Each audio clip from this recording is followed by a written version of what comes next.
Salut, c'est Denis QS, bienvenue dans Misfit, c'est mon podcast, mais c'est ta source de motivation et de créativité.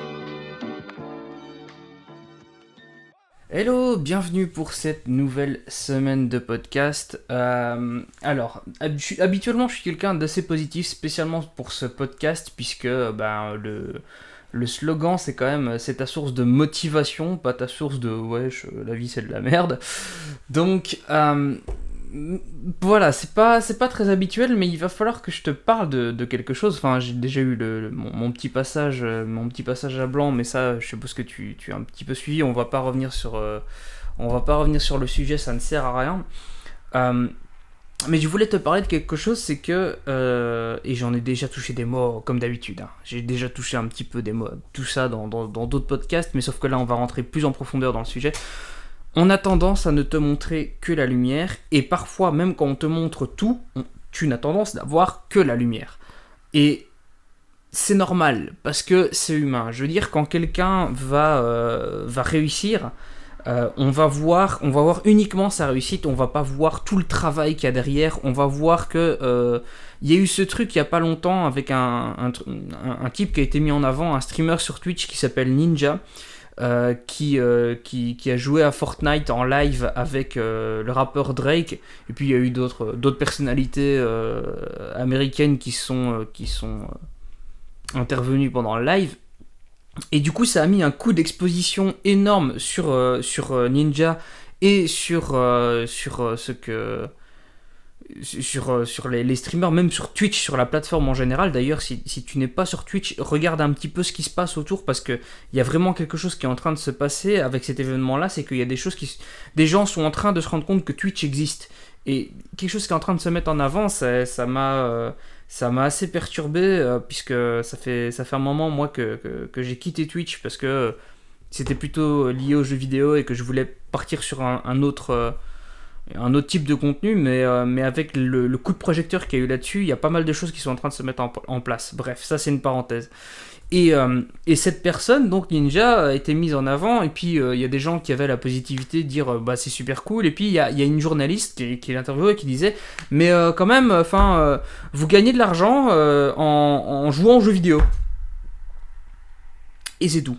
Voilà, c'était sa question, quoi. Enfin, il n'y a pas de question, mais c'était son truc. Enfin,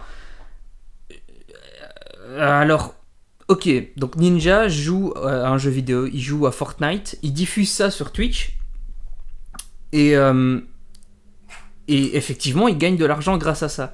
Mais la seule chose que la personne voit, c'est une personne joue aux jeux vidéo, il a de l'argent. Ok, c'est une journaliste qui voit ça. Hein. Sauf que moi, ce que je vois, c'est quelqu'un, donc Ninja, qui est depuis 10 ans à jouer à Halo, à Fortnite. Je crois qu'il a joué un petit peu à Call of Duty. Enfin, il a été près de la scène professionnelle. Ça fait 10 ans qu'il fait des streams, qu'il fait des vidéos. Ça fait 10 ans qu'il essaye de développer une communauté. 10 ans de travail, pendant que tout le monde lui disait que c'était pas un choix de carrière, pendant que tout le monde lui disait qu'il devait trouver un boulot, pendant que tout le monde lui disait qu'il n'y a aucune chance qu'il réussisse et que la seule chose qu'il va réussir à accomplir dans sa vie, c'est de gaspiller 10 ans de sa vie. Et ben, il a continué, il a fermé ses yeux, il a continué à le faire, il a cru en ses rêves, il a travaillé dur, parce que créer une chaîne Twitch, c'est compliqué. Avoir tout ce qu'il faut pour que ça fonctionne correctement, apprendre à utiliser son matériel pour avoir quelque chose de clean, ça s'apprend, c'est pas quelque chose qu'on crée du jour au lendemain. La journaliste en question, elle a toute une équipe qui tourne autour d'elle pour la filmer, comprendre comment fonctionne un micro, monter les vidéos, etc. Un youtubeur, il fait ça lui-même dans un premier temps. Après, peut-être qu'il va pouvoir payer un monteur ou qu'il va pouvoir payer des gens pour travailler avec lui. Mais dans un premier temps, on fait ça tout seul. On est tout seul. On doit juste avoir une volonté de faire et apprendre à faire 15 métiers différents.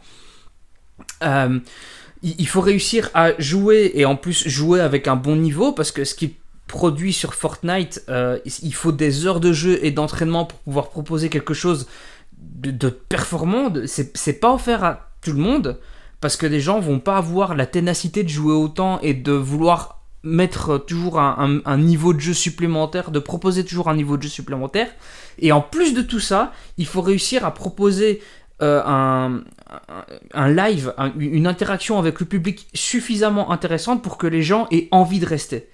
Donc ça, c'est un travail monstrueux, c'est titanesque, c'est beaucoup plus compliqué. Pour moi, selon moi, c'est beaucoup plus compliqué qu'avoir un boulot de salarié journaliste qui travaille de 8h à 16h et qui a fini sa journée après. Je connais pas le travail de journaliste, donc si ça tombe, je me trompe. Et je serais ravi d'avoir tort et je serais ravi qu'on m'explique de pourquoi j'ai tort. Mais par contre, je n'accepte pas la condescendance de certaines personnes en disant « Oh, il gagne sa vie en jouant aux jeux vidéo. » Non, non, non, non, non, non. Il gagne sa vie en faisant ce que personne ne fait. En croyant en ses rêves, en créant quelque chose, en créant un métier qui n'existe pas et en apprenant des compétences que personne d'autre n'a. C'est quelque chose de très très spécial, c'est quelque chose de vraiment dingue. Et on ne retient que la lumière. On ne retient que il gagne de l'argent en jouant aux jeux vidéo. Et je veux te parler de ça parce que je veux que tu comprennes que personne ne réussit du jour au lendemain. La réussite en une nuit, ça n'existe pas. Personne ne réussit comme ça. C'est pas possible. Alors évidemment, il y a peut-être un instant clé qui va faire que tu vas être mis en avant. Peut-être que tu vas faire une audition à The Voice et que tu vas pas être pris à The Voice, mais qu'il y a des gens qui vont devenir fans de toi et que tu vas avoir une exposition dingue sur les réseaux sociaux. Et que tu vas pouvoir exploiter cette exposition sur les réseaux pour pouvoir toi-même commencer à développer quelque chose autour de toi, à créer de la musique toi-même tout seul, à sortir des mixtapes gratuites, à créer des vidéos YouTube où tu interagis avec les gens, à faire des lives sur Twitch, etc., à proposer un compte Instagram où tu interagis avec les gens, à échanger avec les gens sur Twitter, etc.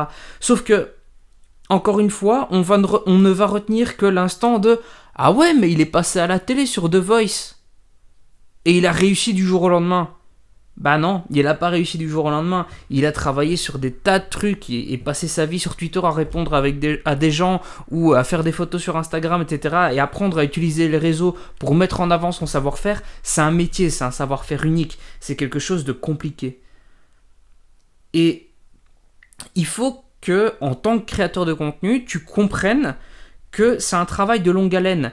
C'est pas en postant 4 vidéos que tu vas avoir une audience. Et même si au bout de tes 4 vidéos, t'en as même les 4, imaginons que les 4 deviennent virales et qu'elles sortent de nulle part, etc. et que la 5e t'es pas capable d'assurer et qu'après les vidéos d'après t'arrives pas à sortir quelque chose qui est cool, ben voilà, ta vidéo, ton truc, tu vas passer dans un long passage à vide. Donc tu vas peut-être faire 4 vidéos qui vont être exceptionnelles et que ça va te mettre en avant un truc de malade. Et puis après, pendant 2 ans, tu vas plus avoir une seule vidéo qui va vraiment fonctionner. Tu vas commencer à plonger dans l'oubli. Et là, tu vas devoir avoir une force de malade pour pouvoir te remettre en question, refaire quelque chose de ouf et peut-être revenir au sommet. Tu sais pas. C'est imprévu. C'est quelque chose qui est compliqué. Il y a beaucoup de travail. C'est très compliqué. C'est plein de remises en question.